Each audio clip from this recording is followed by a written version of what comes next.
રાજકોટના ગ્રામ્ય વિસ્તારોમાં કમોસમી વરસાદ જામકંડોરણા તાલુકાના ગામોમાં અચાનક પલટાયું વાતાવરણ। ખજુડા, ચરેલ અને બાલાપડ સહિતના ગામોમાં કમોસમી વરસાદ ખાબક્યો છે। આકરા તાપ અને ઉકળાટ બાદ વરસાદથી લોકોને ગરમીથી રાહત મળી રહી છે। તો ઉકળાટ બાદ વરસાદ પડતા ગરમીથી રાહત। જામકંડોરણા તાલુકામાં કમોસમી વરસાદ। મુનાફ જોડાયા છે વધુ માહિતી માટે। મુનાફ, શું વધુ વિગત સમગ્ર મામલે? બિલકુલ લોકોને ચોક્કસ જામકંડોરણા તાલુકાના ખજુરામાં, ચરેલા અને બાલાપડ ગામોમાં અચાનક વાતાવરણમાં પલટો આવ્યો હતો। બપોર બાદ એકાએક આકાશમાંથી ઘેરા વાદળા છવાઈ ગયા હતા અને પવન સાથે વરસાદ શરૂ થયો। આકરા તાપ અને ઉકળાટ બાદ વરસાદ વરસતા લોકોને ગરમીમાંથી મોટી રાહત થઈ હતી। વાતાવરણમાં ઠંડક પ્રસરી હતી। વરસાદના પગલે ખેડૂતોમાં એક ખુશીનો માહોલ કે પાક એક આશીર્વાદ રૂપ હતું અને લાભદાયક સાબિત થવાની આશા હતી। બીજી તરફ કેટલાક વિસ્તારોમાં કાચા રસ્તાઓ પર વરસાદની પાણી બી ભરાયા હતા। આ ભર ઉનાળે કમોસમી વરસાદને લઈને ખેડૂતમાં એક તરફ ખુશીનો માહોલ બી જોવા મળ્યો। લોકોને ઠંડક બી મળી હતી। જી બિલકુલ, આભાર સમગ્ર માહિતી બદલ। તો બીજી તરફ અમરેલી જિલ્લામાં અચાનક વાતાવરણમાં પલટો। ખાંભા ગીરના ગામડાઓમાં ભર ઉનાળે વરસાદ। ખડાધાર, પીપળવા સહિતના ગામોમાં વરસાદી ઝાપટા। ગરમી અને ઉકળાટ વચ્ચે કમોસમી વરસાદથી ઠંડક જોવા મળી રહી છે। સવારથી અમરેલી જિલ્લાના વિસ્તારોમાં વાદળછાયું વાતાવરણ જોવા મળી રહ્યું છે।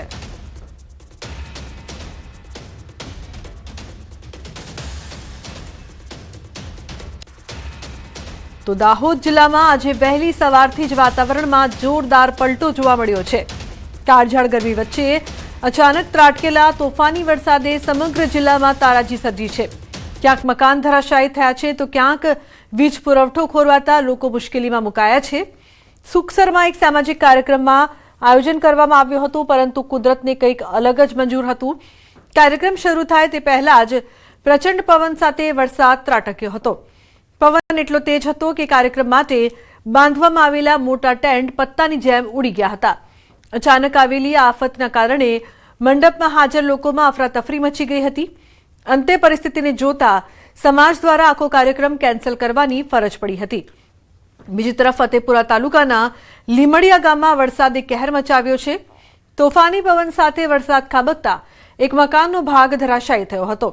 મકાન ધરાશાયી થતા અંદર રહેતા પરિવારના સભ્યોમાં ભારે ભયનો માહોલ જોવા મળ્યો હતો। સદનસીબે જાનહાનિના કોઈ સમાચાર હજુ સુધી મળ્યા નથી, પરંતુ આર્થિક નુકસાન મોટા પાયે થયું છે।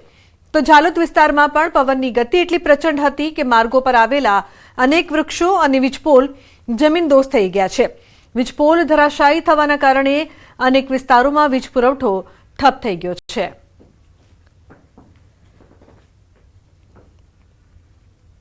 તો રાજ્યના કેટલાક વિસ્તારોમાં વાતાવરણ પલટાયું છે। અનેક વિસ્તારોમાં ધોધમાર વરસાદ ખાબક્યો છે। દાહોદમાં વહેલી સવારે પવનના સુસવાટા સાથે કમોસમી વરસાદ વરસ્યો છે। લીમડી સહિત આસપાસના પંથકમાં કમોસમી વરસાદ વરસ્યો છે। આ તરફ અરવલ્લી જિલ્લામાં વરસાદી માહોલ જોવા મળ્યો છે। તો મેઘરજના ગ્રામ્ય વિસ્તારોમાં વરસાદ પડ્યો છે। મોડાસાના નાંદીસણ પંથકમાં માવઠું ત્રાટક્યું છે। તો યાત્રાધામ શામળાજીમાં પણ વહેલી સવારે વરસાદી માહોલ હતો। મહીસાગર જિલ્લાના વાતાવરણમાં પલટો આવ્યો છે અને કડાણા તાલુકાના સરહદી વિસ્તારોમાં વરસાદ વરસ્યો છે। આ તરફ સાપુતારામાં પણ વરસાદી માહોલ જામ્યો હતો। ગિરિમથક સાપુતારા સહિત તળેટી વિસ્તારોના આકાશમાં કાળા ડિબાંગ વાદળો ઘેરાતા ખુશનુમા માહોલ સર્જાયો છે।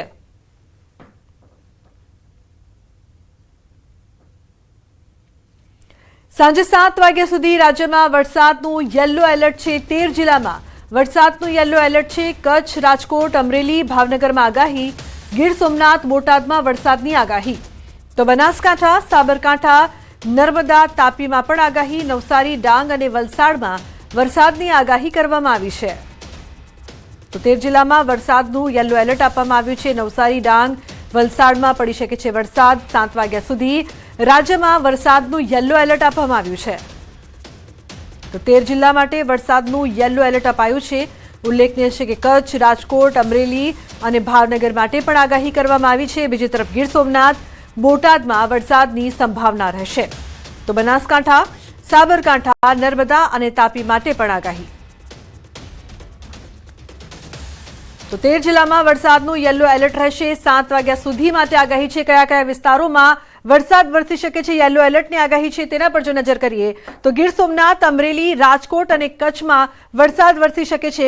બોટાદ, ભાવનગર, બનાસકાંઠા અને સાબરકાંઠા માટે પણ આગાહી છે। બીજી તરફ દક્ષિણ ગુજરાતની વાત કરી લઈએ તો નર્મદા, તાપી, ડાંગ, નવસારી, વલસાડ અને દાદરાનગર હવેલી માટે પણ યલો એલર્ટ આપવામાં આવ્યું છે। આ તમામ વિસ્તારોમાં 7 વાગ્યા સુધીમાં વરસાદ વરસી શકે તેવી સંભાવના જોવા મળી રહી છે। ખાસ કરીને ખેડૂતો માટે મહત્વના સમાચાર છે। આ વિસ્તારો માટે યલો એલર્ટ છે। કચ્છ, બનાસકાંઠા, સાબરકાંઠા, રાજકોટ, ગીર સોમનાથ, અમરેલી જેવા અનેક વિસ્તારો માટે આગાહી છે યલો એલર્ટની। ભર ઉનાળે રાજ્યમાં પડશે કમોસમી વરસાદ। હવામાન વિભાગની માવઠાને લઈને આગાહી છે। આજે રાજ્યમાં રહેશે કમોસમી વરસાદનો માર। પવનની ગતિ 40 થી 45 પ્રતિ કલાકની રહેશે। અરવલ્લી, મહીસાગર, દાહોદ, પંચમહાલ, છોટાઉદેપુર, રાજકોટ, બોટાદ, અમરેલી અને ભાવનગરમાં વરસાદની શક્યતા રહેશે। ગાજવીજ, ભારે પવન સાથે વરસાદની આગાહી આ તમામ વિસ્તારોમાં કરવામાં આવી છે। તો પવનની ગતિ પણ વધુ રહેશે, સાથે ગાજવીજ સાથે વરસાદ વરસશે। 5 मई के लिए आज का जो पूर्वानुमान है इसमें हल्का से मध्यम बरसात का संभावना रहेगा गुजरात क्षेत्रों में और सौराष्ट्र कच्छ दोनों क्षेत्रों में। इसमें जो डिस्ट्रिक्ट हमारा गुजरात रीजन में आएगा अरावली, महिसागर, दाहोद, छोटाउदेपुर और पंचमहल के लिए दिया गया है। इसमें हल्का से मध्यम बरसात के साथ मेघ गर्जना और बिजली गिरने का भी संभावना रहेगा और जो तेज हवा की गति 40 से 50 किलोमीटर प्रति घंटा में रहने का संभावना रहेगा। તો હવામાન અંગે અંબાલાલ પટેલની મોટી આગાહી। રાજ્યના કેટલાક વિસ્તારોમાં વાતાવરણ પલટાશે। આજથી 8 તારીખ સુધી હળવા છાંટા પડી શકે છે। દેશના ઘણા ભાગોમાં આંધી વંટોળ સાથે વરસાદ વરસશે। મે મહિનામાં એક પછી એક પશ્ચિમી વિક્ષેપ આવતા રહેશે। 15 મેની આસપાસ પ્રી મોન્સૂન એક્ટિવિટીનો વરસાદ। 15 જૂન આસપાસથી વરસાદ થવાની શક્યતા। અંબાલાલ પટેલ દ્વારા આગાહી। તારીખ 25 મે થી 7 જૂન વચ્ચે રોહિણી નક્ષત્રની શરૂઆતમાં વરસાદ થાય તો પવન ફૂંકાય અને વરસાદ ઓછો પડે। પ્રી મોન્સૂન એક્ટિવિટીનો હમણાં તારીખ 3, 4, 5, 6માં દેશના ઘણા ભાગોમાં પ્રી મોન્સૂન એક્ટિવિટીનો વરસાદ થવાની શક્યતા રહેશે। ગુજરાતમાં પણ ધીરે ધીરે લોઅર ક્લાઉડ બનશે તો લગભગ તારીખ 5 થી 8માં ક્યાંક પ્રી મોન્સૂન એક્ટિવિટીનો વરસાદ થવાની શક્યતા રહેશે। ગુજરાતમાં પણ લગભગ 40 કિલોમીટરનો વિન્ડ ગસ્ટ અને સામાન્ય જે પવન છે એ 10 થી 25 કિલોમીટરનો ફૂંકાવાની શક્યતા રહેશે। ખાસ કરીને કચ્છમાં ભારે પવન ફૂંકાવાની શક્યતા રહેશે। હવે ગરમીમાં આંશિક ઘટાડો થશે પણ બપોર પછી લૂ ચાલવાની શક્યતા રહેશે। ઉલ્લેખનીય છે કે અત્યારે ગરમી ઘટવામાં છે પરંતુ ધીરે ધીરે તારીખ 11 થી 20માં પુનઃ એક્ટિવિટી શરૂ થશે અને તારીખ 11 બાદ આગ જેટલી ગરમી ફરી પુનઃ થવાની શક્યતા રહેશે। જોકે વાદળો તો સવારે એવા આવતા નથી પણ બપોરે એકદમ વાદળો જતા રહેતા ગરમી જબરજસ્ત જણાશે। ગાંધીનગર સંત સરોવરની સાબરમતી નદીમાં કલોલના આરસોડિયાનો યુવક ડૂબ્યો છે। યુવક 4 મિત્રો સાથે નદીમાં નહાવા પડ્યો હતો જ્યાં પાણીમાં ગરકાવ થઈ ગયો। 4 યુવક ડૂબતા હતા જ્યાં સ્થાનિકોએ 3 યુવકોને બચાવ્યા હતા પણ એક યુવક ઊંડા પાણીમાં ગરકાવ થઈ ગયો। ગાંધીનગર ફાયરને કોલ મળતા ફાયર જવાનોએ શોધખોળ શરૂ કરી છે। ફાયર વિભાગ દ્વારા પણ અપીલ કરાઈ હતી કે નદી, કેનાલ કે તળાવમાં નહાવા જવું નહીં, છતાંય લોકો નદીના પટમાં નહાવા જવાની લામાં ડૂબી રહ્યા જવાના કિસ્સા સામે આવી રહ્યા છે। તો 4 યુવકો નદીમાં નહાવા માટે ગયા હતા તે સમયે આ દુર્ઘટના થઈ છે। ઊંડા પાણીમાં યુવકો ડૂબ્યા છે।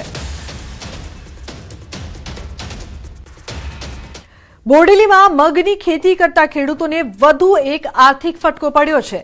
નકલી અથવા ગુણવત્તાવિહીન બિયારણના કારણે ખેડૂતો ભારે નુકસાન ભોગવવા મજબૂર બન્યા છે।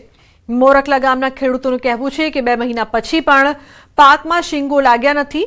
ખાસ વાત એ છે કે એક જ ખેતરમાં 2 અલગ અલગ કંપનીના બિયારણ વાવવામાં આવ્યા હતા જેમાં એકમાં સારી ઉપજ જોવા મળી રહી છે જ્યારે બીજામાં કોઈ વિકાસ નથી। ખેડૂતોનો સીધો આક્ષેપ છે કે તેમને નકલી બિયારણ આપવામાં આવ્યું છે।